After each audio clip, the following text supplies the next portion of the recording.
గుడికి వచ్చిన భానుమతి పార్థుతో ఇలా అంటూ ఉంటుంది. మీతో ఒక విషయం చెప్పాలి, అది ఎలా చెప్పాలో నాకు అర్థం కావట్లేదు అని చెప్పి భానుమతి పార్థుతో అంటుంది. అది విని పార్థు అయితే నాకు ఐ లవ్ యూ చెప్పాలనుకుంటుందేమో ఈ బస్సు అమ్మాయి, అబ్బా ఎన్నాళ్ళకి అని చెప్పి అనుకుంటూ ఉంటాడు. ఇక మాట్లాడటం కుదరక వాళ్ళిద్దరూ అయితే వేరైపోతారు. వేరైపోయాక భానుమతి అయితే అక్కడ ఒక పేపర్ మీద రాసి పెడుతుంది.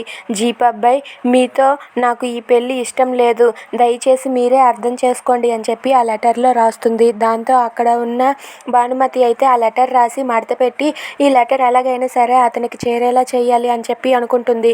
ఇక అలా వెళ్తూ వెళ్తూ వాళ్ళ చెల్లిని తీసుకుని వెళ్తూ ఆ జీప్ అబ్బాయి పక్కలెళ్ళి వెళ్తూ ఉంటుంది. ఇక ఆ లెటర్ని మడతపెట్టి ఆ జీప్ అబ్బాయి కాళ్ళ దగ్గర పడేస్తుంది. అది చూసి అక్కడ ఉన్న పార్థు అయితే ఏంటి ఈ అమ్మాయి ఏదో చెప్పాలన్నది చెప్పకుండానే వెళ్ళిపోతుంది ఏంటి అని చెప్పి అలా చూస్తూ ఉంటాడు. అలా భాను వెళ్ళిపోతూ ఉంటే ఇంతలో అక్కడ ఉన్న పార్థు అలా చూస్తూ ఉంటాడు. ఇక భాను అయితే ఆ లెటర్ కిందకి చూపించి కింద పడి ఉంది కదా అది చూడు అని చెప్పి చూపిస్తూ ఉంటుంది. ఇక పార్థు అయితే ఏంటి లెటరా అని చెప్పి కిందకు వంగని తీస్తాడు. ఇక దాన్ని ఓపెన్ చేసి చదువుతాడు. అది చూసి భాను అయితే ఓకేనా అని చెప్పి అడుగుతుంది. ఇక పార్థు ఆ లెటర్లో ఉన్నది చదివి ఒక్కసారిగా షాక్ అయ్యి అలా ఉండిపోతాడు.